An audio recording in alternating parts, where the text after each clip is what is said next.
السلام علیکم ورحمۃ اللہ وبرکاتہ۔ رب اشرح لی صدری ویسر لی امری واحلل عقدۃ من لسانی یفقہوا قولی وَلَقَدْ يَسَّرْنَا الْقُرْآنَ لِلذِّكْرِ فَهَلْ مِن مُّدَّكِرٍ۔ صدق اللہ العلی العظیم۔ اللہ تعالیٰ قرآن مجید میں ارشاد فرماتے ہیں کہ ہم نے قرآن کو پڑھنے کے لیے آسان کر دیا تو کوئی ہے جو نصیحت پکڑے۔ قرآن مجید ایسی عظیم کتاب ہے جس میں اللہ تعالیٰ نے ہمیں زندگی گزارنے کے سارے طریقے جو ہیں وہ بتا دیے، اور قرآن کے بارے میں ہمارا عقیدہ کیا ہونا چاہیے۔ اس میں قرآن کے متعلق اپنا عقیدہ ہم 3 سادہ جملوں میں بیان کر سکتے ہیں۔ سب سے پہلی چیز کہ قرآن اللہ کا کلام ہے اور یہ محمد صلی اللہ علیہ وسلم پر نازل ہوا، اور تیسرا یہ کہ ہر اعتبار سے یہ محفوظ ہے، جس طرح سے اترا نبی کریم صلی اللہ علیہ وسلم پر منوعاً ہمارے پاس موجود ہے، اور اس کی حفاظت کا ذمہ خود اللہ تعالیٰ نے لے لیا۔ یہ 3 جملے ہمارے عقائد کی فہرست کے اعتبار سے قرآن حکیم کے بارے میں ہمارے عقیدے پر کفایت بھی کریں گے، لیکن انہی 3 جملوں کے بارے میں اگر تفصیل سے ہم گفتگو کریں تو ہم بہت سارے حقائق ہمارے سامنے آئیں گے، اور اس میں سب سے بڑی چیز کہ قرآن جو ہے وہ اللہ کا کلام ہے، نبی کریم صلی اللہ علیہ وسلم پر نازل ہوا، اور اس کی حفاظت کا ذمہ اللہ نے خود اٹھایا ہے۔ قرآن کی زبان عربی ہے، قرآن کے اسماء و صفات قرآن مجید میں بیان ہوئے ہیں۔ قرآن کا اسلوب جو ہے وہ کیسا ہونا چاہیے، اس کے بارے میں بھی ہمیں جاننا ہے، اور قرآن مجید کا موضوع کیا ہے اس کے بارے میں بھی، اور ہمارا تعلق قرآن سے کیسا ہونا چاہیے۔ ان چیزوں کو جاننا ہمیں بہت ضروری ہے۔ اللہ تعالیٰ نے اس کے ضمن میں جو ایک آیت نازل فرمائی، سورۃ حشر کی آیت نمبر 21 ہے، لو انزلنا هذا القرآن على جبل لرأيته خاشعا متصدعا من خشية الله وَتِلْكَ الْأَمْثَالُ نَضْرِبُهَا لِلنَّاسِ لَعَلَّهُمْ يَتَفَكَّرُونَ۔ اگر ہم اس قرآن کو کسی پہاڑ پر اتار دیتے تو تم دیکھتے کہ وہ اللہ کی خشیت اور خوف سے دب جاتا اور پھٹ جاتا، اور یہ مثالیں ہیں جو ہم لوگوں کے لیے بیان کرتے ہیں تاکہ وہ غور کریں۔ اور اس ضمن میں یہ جو آیت ہم لوگوں نے پڑھی، اس کو اگر سمجھا جائے تو اس میں یہی بات آتی ہے کہ جب حضرت موسیٰ علیہ السلام نے مطالبہ کیا اللہ تعالیٰ سے کہ اللہ میں تجھے دیکھنا چاہتا ہوں، ربی ارینی انظر الیک، یعنی اپنے جو قوم کے لوگ تھے ان کے کہنے پر، ان کے علماء جو تھے انہوں نے کہا ہم تیرے رب کو دیکھنا چاہتے ہیں، تو حضرت موسیٰ علیہ السلام نے اللہ تعالیٰ سے یہ التجا کی، تو اللہ تعالیٰ نے آگے سے جواب دیا کہ لن ترانی، کہ اے موسیٰ تو مجھے ہرگز نہیں دیکھ سکے گا۔ پھر آگے کیا ارشاد فرمایا کہ وَلَٰكِنِ انظُرْ إِلَى الْجَبَلِ، پہاڑ کی طرف تم دیکھو، میں اس کے اوپر اپنی تجلی ڈالتا ہوں، فَإِنِ اسْتَقَرَّ مَكَانَهُ فَسَوْفَ تَرَانِي، پھر اگر وہ اپنی جگہ کھڑا رہا تو پھر تم بھی گمان کر لینا کہ تم مجھے دیکھ سکتے ہو۔ فَلَمَّا تَجَلَّىٰ رَبُّهُ لِلْجَبَلِ جَعَلَهُ دَكًّا وَخَرَّ مُوسَىٰ صَعِقًا، پھر جب اللہ تعالیٰ نے اس پہاڑ کو اپنی تجلی ڈالی تو وہ دکن دکا ہو گیا، یعنی ریزہ ریزہ ہو گیا، اور موسیٰ علیہ السلام بے ہوش ہو کر گر پڑے۔ اسی ضمن میں جو ہم نے سورۃ حشر کی آیت پڑھی، اس میں بھی اللہ تعالیٰ نے اپنی اسی تجلی کا ذکر کیا کہ تجلی صفات اور تجلی ذات میں اس کا کوئی فرق نہیں ہوتا، تو پہاڑ بھی ریزہ ریزہ ہو جاتے۔ لیکن جب حضرت علامہ اقبال کو ہم دیکھتے ہیں، ان کے اشعار کو دیکھتے ہیں، تو وہ حضرت محمد صلی اللہ علیہ وسلم کا حضرت موسیٰ علیہ السلام سے تھوڑا تقابل کرتے ہیں، اور تجلی صفات کے بارے میں جو نظارے سے بے ہوش ہو کر گر پڑے، تو نبی کریم صلی اللہ علیہ وسلم نے آپ کے عین ذات کا دیدار کیا، اور تبسم کی کیفیت میں کیا، یعنی ہنستے مسکراتے ہوئے آپ نے کیا۔ تو اس میں دو اعتبارات سے مغالطہ بھی پایا جاتا ہے۔ اول تو یہ کہ تجلی صفات نہیں، تجلی ذات تھی جو حضرت موسیٰ علیہ السلام کی فرمائش پر اللہ تعالیٰ نے پہاڑ پر ڈالی، جیسا کہ قرآن مجید میں ہے کہ فَلَمَّا تَجَلَّىٰ رَبُّهُ لِلْجَبَلِ، گویا کہ یہاں اللہ تعالیٰ کے لیے یہ لفظ استعمال ہوا ہے کہ وہ خود متجلی ہوا۔ تو ان چیزوں میں زیادہ ہم نہ پڑھیں تو بہتر ہوگا، لیکن اللہ تعالیٰ نے جو ذکر کیا کہ اگر پہاڑ کے اوپر ہم نازل کرتے تو وہ بھی جو ہے وہ گر پڑتا، پھر اس کے بعد اس قرآن مجید کی گواہی تورات میں بھی ہے، اور پھر اس قرآن کے بارے میں اس قرآن کے اندر بھی تذکرہ ہے۔ سورۃ حاقہ میں آیا اِنَّهُ لَقَوْلُ رَسُولٍ كَرِيمٍ وَمَا هُوَ بِقَوْلِ شَاعِرٍ قَلِيلًا مَا تُؤْمِنُونَ وَلَا بِقَوْلِ كَاهِنٍ قَلِيلًا مَا تَذَكَّرُونَ، یعنی یہ کسی شاعر کی کتاب نہیں ہے، یہ تو رسول کا کلام ہے، یہ کسی کاہن کی بات نہیں ہے، یہ اللہ تعالیٰ کی طرف سے نازل کردہ ہے، اور یہ لوح محفوظ میں جو ہے وہ محفوظ ہے۔ بل ہوا قرآن مجید، سورۃ بروج میں فرمایا گیا 21 اور 22 نمبر آیت میں فی لوح محفوظ، لوح محفوظ میں ہے۔ سورۃ واقعہ میں ارشاد ہوا کہ انہ لقرآن کریم فی کتاب مکنون لا یمسہ الا المطہرون، یہ تو ایک کتاب ہے بڑی عزت والی، بہت باعزت، اور ایک ایسی کتاب جو چھپی ہوئی ہے جسے چھو ہی کوئی نہیں سکتا مگر وہی جو صرف پاک ہے۔ یعنی قرآن کو چھونا بھی اس وقت آپ چھو سکتے ہیں جب آپ پاکیزہ ہوں، وضو کے ساتھ ہوں، اور ان کو لانے والے کون ہیں؟ مقربین، جو کہ ملائکہ ہیں، فی الصحف مکرمہ، ایسے صحیفوں میں درج ہے، مرفوعۃ مطہرہ، جو مکرم ہیں، پاکیزہ ہیں، بلند ہیں، بِأَیْدِی سفرہ، اور معزز اور نیک کاتبوں کے ہاتھوں میں ہیں، کرام بررہ، یعنی جو لکھنے والے ہیں وہ بہت عزت والے ہیں، لانے والے جو کتابت کرنے والے۔ در حقیقت یہ کتاب مکنون ان فرشتوں کے پاس ہے جو ہم تمہاری رسائی سے بہت دور ہیں۔ کلام الہی کی 3 صورتیں ہیں کہ اللہ جب بندوں سے کلام کرتا ہے، اپنا پیغام بھیجنا ہوتا ہے تو اس کی 3 شکلیں ہوتی ہیں۔ سب سے پہلی جو سورہ شورہ میں آیا، اس کا حوالہ جو ہے سورہ شورہ میں ہے وَمَا كَانَ لِبَشَرٍ أَن يُكَلِّمَهُ اللَّهُ إِلَّا وَحْيًا أَوْ مِن وَرَاءِ حِجَابٍ أَوْ يُرْسِلَ رَسُولًا فَيُوحِيَ بِإِذْنِهِ مَا يَشَاءُ إِنَّهُ عَلِيٌّ حَكِيمٌ، کہ کسی بشر کا یہ مقام نہیں کہ اللہ اس سے روبرو بات کرے، اس کی بات یا تو وہی یعنی اشارے کے طور پر ہوتی ہے، یا پردے کے پیچھے سے ہوتی ہے، یا پھر وہ کوئی اپنا پیغامبر یعنی فرشتہ بھیجتا ہے اور وہ اس کے حکم سے جو کچھ وہ چاہتا ہے وہی کرتا ہے، یقیناً وہ برتر اور صاحب حکمت ہے۔ اور یہ بات تو یعنی ممکن ہی نہیں کہ اس قرآن میں کوئی تحریف کر سکے،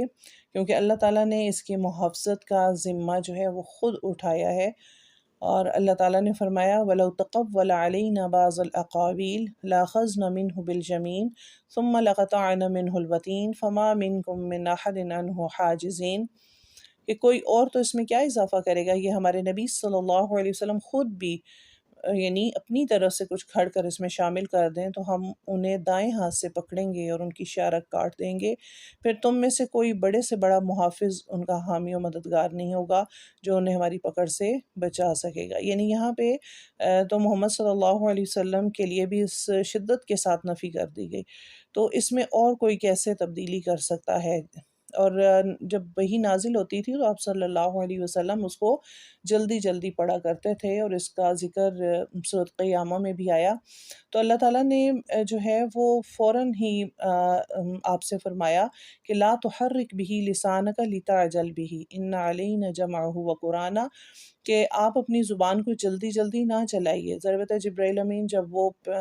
سنا رہے ہوتے تھے اللہ تعالیٰ کی وحی تو آپ جلدی یاد کرنے کی کوشش کرتے تھے کہیں میں بھول نہ جاؤں، تو اللہ تعالیٰ نے فرمایا کہ نہیں، آپ اپنی زبان کو ساتھ ساتھ تیزی سے حرکت نہ دیں، اس کو یاد کرا دینا یا پڑھوا دینا ہمارا کام ہے،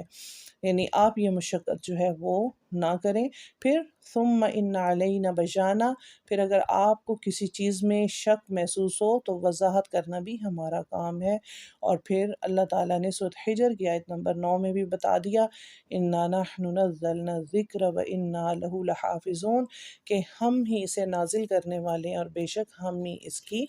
حفاظت کرنے والے ہیں۔ اس کے بعد قرآن مجید کی اگلی اگر ہم بحث کی طرف چلیں تو قرآن مجید کو اللہ تعالیٰ نے عربی زبان میں نازل کیا، اور قرآن مجید اللہ کا کلام ہے، اور اس میں یہ سارا لوح محفوظ میں محفوظ تھا۔ پھر جیسے جیسے ضرورت پڑتی گئی تو اللہ تعالیٰ نازل فرماتے رہے جبرائیل امین کے ذریعے نبی کریم صلی اللہ علیہ وسلم پر۔ تو زخرف میں ہم دیکھتے ہیں کہ آیت نمبر ابتدائی آیات ہیں اس کی تینوں، حامیم والکتاب المبین انا جعلناہ قرآنا عربیا لعلکم تعقلون، کہ ہم نے اس واضح کتاب کو قرآن یعنی عربی زبان میں نازل کیا تاکہ تم سمجھ سکو۔ یوسف میں بھی یہی فرمایا گیا ہے کہ الف لام را تلک آیات الکتاب المبین انا انزلناہ قرآنا عربیا لعلکم تعقلون، کہ اس کتاب کی آیات ہیں، اپنا مدعا صاف صاف بیان کرتی ہیں،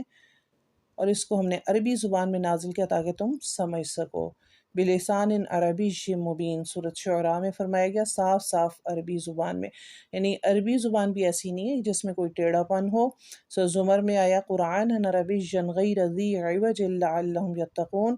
ایسا قرآن جو عربی زبان میں ہے جس میں کوئی ٹیڑھ نہیں تاکہ وہ بچ کر چلے۔ یعنی دنیا میں اگر زندگی گزارنی ہے تو قرآن کے بغیر ہم لوگ زندگی نہیں گزار سکتے۔ اور اگر ہم قرآن مجید کا مطالعہ کریں تو جب ہم سورۃ بقرہ کو ہی شروع کرتے ہیں تو وہاں پہ ہمیں پتہ چلتا ہے کہ یہ کتاب کیوں نازل کی گئی۔ الف لام میم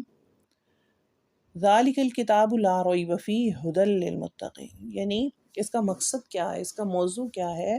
اس کتاب میں کوئی شک نہیں، اور یہ ہدایت ہے متقین کے لیے، ھدی للناس، ہدایت ہے لوگوں کے لیے، بنی نوع انسان کے لیے۔ اللہ تعالیٰ نے فرمایا سورہ یونس میں ھدی ورحمۃ للمؤمنین، سورہ لقمان میں فرمایا ھدی ورحمۃ للمحسنین، سورہ بقرہ میں فرمایا ھدی وبشریٰ للمؤمنین، سورۃ آل عمران میں فرمایا ھدی وموعظۃ للمتقین، سورۃ مائدہ میں فرمایا ھدی وموعظۃ للمتقین۔ یعنی ان کی وضاحت اگر ہم لوگ دیکھیں، اور جو نبی کریم صلی اللہ علیہ وسلم کے مقصد بعثت جو ہمیں بیان کرتی ہیں، تو وہ آیات بھی کافی ہیں۔ هو الذی ارسل رسولہ بالہدی ودین الحق لیظہرہ علی الدین کلہ، کس لیے نازل کیا، یعنی اپنے رسول کو بھیجا ہدایت کے ساتھ، دین حق کے ساتھ، تاکہ وہ دین کو ظاہر کر سکے تمام ادیان پر، یعنی ہدایت کے لیے۔ اور ہدایت ہمیں کیسے ملے گی؟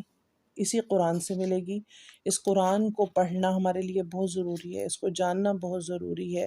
اس کے حقائق جاننا بہت ضروری ہے، آیات الہی جو ہیں ان کو جاننا، اللہ تعالیٰ کی جتنے بھی جو ہمیں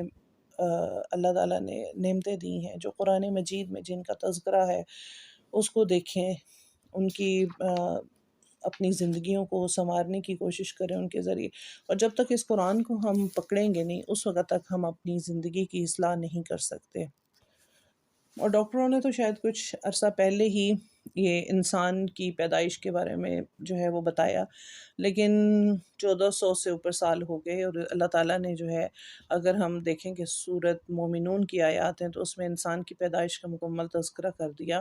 کہ وَلَقَدْ خَلَقْنَا الْإِنسَانَ مِنْ سُلَالَةٍ مِنْ طِينٍ، کہ ہم نے انسان کو مٹی سے بنایا، ثُمَّ جَعَلْنَاهُ نُطْفَةً فِي قَرَارٍ مَّكِينٍ، پھر ہم نے اس کو ایک محفوظ جگہ ٹپکی ہوئی بوند میں تبدیل کر دیا، ثُمَّ خَلَقْنَا النُّطْفَةَ عَلَقَةً، پھر اس بوند کو لوتھڑے کی شکل دے دی،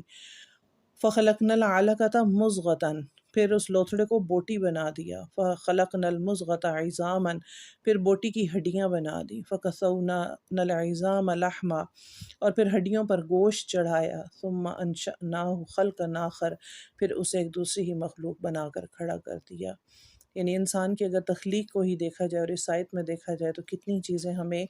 واضح ہو جاتی ہیں کہ اللہ تعالیٰ نے انسان کو کس انداز میں جو ہے وہ پیدا کیا۔ تو ہمیں اس رب کا شکر بھی ادا کرنا چاہیے، ہمیں اس کے لیے جو اس نے ہمیں بنایا، ہمیں جتنا کچھ بھی دیا، اس کے شکرانے کے طور پہ ہمیں اس قرآن کو تو ضرور پڑھنا چاہیے اور اپنی زندگیوں میں شامل کرنا چاہیے، اور اسلام جو اللہ تعالیٰ نے ہمیں بتایا کہ اسلام کے اوپر چلنا ہے، اور اسلام پہ چلنا ہمیں کون سکھاتا ہے؟ یہ قرآن سکھاتا ہے۔ اس قرآن کے ذریعے سے ہی ہم اپنی زندگیوں کو سنوار سکتے ہیں، اور اسلام کی محنت اور ایمان کو اگر ہم دیکھیں تو اس میں 3 قسم کی باتیں آتی ہیں، بلکہ 4 قسم اگر کر لیں، کہ سب سے پہلے سننے کی محنت جو کہ تعلیم سے آئے گی۔ جب تک ہم قرآن نہیں پڑھیں گے، حدیث نہیں پڑھیں گے، ہمیں اس کی سمجھ نہیں آئے گی کہ ہمیں پیدا کیوں کیا گیا ہے۔ پھر ہمیں ہدایت کے راستے کا پتہ نہیں چلے گا، ہمیں صراط مستقیم کا پتہ نہیں چلے گا۔ دوسرے نمبر پہ جب ہمیں علم آ جاتا ہے تو بولنے کی محنت ہمیں چاہیے ہوتی ہے، جو کہ دعوت کا کام ہے۔ پیارے نبی صلی اللہ علیہ وسلم کا ارشاد ہے کہ خیرکم من تعلم القرآن وعلمہ، تم میں سے بہترین وہ ہے جو قرآن پڑھتا اور پڑھاتا ہے۔ تو بولنے کی محنت میں پہلے سیکھیں، پھر سکھائیں، دعوت کا کام کریں، کوئی بھی چیز آپ کے پاس ہے دینے کی کوشش کریں۔ پھر تیسرے نمبر پہ آتا ہے سوچنے کی محنت، یعنی ذکر۔ سوچیں مجھے میرے رب نے کیا کچھ دیا، اس کے شکرانے کے طور پہ اس کا ذکر کریں۔ ہر وقت اٹھتے بیٹھتے ہمیں پیارے نبی صلی اللہ علیہ وسلم نے بہت پیاری دعائیں سکھائیں، سیڑھیاں چڑھتے اترتے، سوتے جاگتے، کھانا کھاتے ہوئے، کھانے کے آخر میں، گھر میں داخل ہوتے، گھر سے نکلتے ہوئے، ان کا اہتمام ہمیں کرنا چاہیے۔ پھر ایک مسلمان جو ہے وہ امر بالمعروف اور نہی عن المنکر، جب ہمیں علم آ جاتا ہے، ہمیں امر بالمعروف، اور مومن کی ایک یہ صفات ہے، جو مومن ہے اس کو ایک حکم دیا گیا امر بالمعروف اور نہی عن المنکر کا، نیکی کا حکم دینا، برائی سے روکنا، تو وہ بھی ہمیں جو ہے وہ سمجھ آئے گا۔ اور اگر ہم قرآن پڑھیں گے تو حضرت حذیفہ رضی اللہ تعالیٰ عنہ کی ایک حدیث ہے کہ آپ نے فرمایا کہ آپ صلی اللہ علیہ وسلم نے فرمایا کہ 1000 آیتیں پڑھنے والا قیامت کے روز نبیوں، صدیقین اور شہداء اور صالحین کے ساتھ ہوگا۔ پھر حضرت اگر ہم لوگ دیکھیں کہ قرآن کی آیات بھی کافی ہیں کہ من جاء بالحسنۃ فلہ عشر امثالها، جو نیکیاں لے کر آئے گا تو اس کا 10 گنا زیادہ اسے اجر جو ہے وہ ملے گا۔ تو قرآن کو اپنے اندر جو ہے وہ رچا بسا لیں، اس کی آیتوں کو جو ہے وہ رچا بسا لیں۔ امام بغوی رحمہ اللہ جو ہے ایک حدیث نقل کرتے ہیں جو شخص ہر نماز کے بعد سورۃ فاتحہ، آیت الکرسی، سورۃ آل عمران کی 2 آیتیں ہیں، 18 نمبر ہے اور 26 اور 27 نمبر ہے، کہ شاہد اللہ انہ لا الہ الا ہو، اور دوسری آیت ہے قل اللہم مالک الملک سے بغیر حساب تک اگر وہ پڑھے گا تو اس کا ٹھکانہ اللہ تعالیٰ جنت میں بنا دے گا، اور روزانہ 70 مرتبہ اس کی طرف نظر کرم کرتا ہے اور 70 حاجتیں اس کی پوری کرتا ہے، اور ہر ہاتھ سے دشمن سے پناہ دوں گا اور اس کو غالب کر دوں گا۔ یعنی اور ایک سورۃ ملک پڑھنے والا جو مستقل رات کے ٹائم جو کہا گیا کہ سورۃ ملک پڑھی جائے تو وہ پڑھتا ہے، تو وہ بھی قیامت کے روز انسان کا پلو پکڑ لے گی اور اس کو جنت میں لے کے جائے گی۔ تو جب ہمارا رشتہ 114 صورتوں کے ساتھ ہوگا، جب ہماری دوستی 114 صورتوں کے ساتھ ہوگی، تو یہ قرآن جو ہے قبر میں بھی ہمارے ساتھ جائے گا، حشر میں بھی ہمارے ساتھ جائے گا، پل صراط کے لیے اس کی آیات نور بن جائیں گی، اور ہمارے لیے آسانیوں والے معاملے اللہ تعالیٰ فرما دے گا۔ تو اللہ تعالیٰ سے دعا ہے کہ اللہ تعالیٰ قرآن مجید کو صحیح معنوں میں پڑھنے والا، سمجھنے والا اور اس پر عمل کرنے والا ہم سب کو بنا دے۔ سبحانک اللہم و بحمدک نشہد ان لا الہ الا انت نستغفرک و نتوب الیک۔ السلام علیکم و رحمۃ اللہ وبرکاتہ۔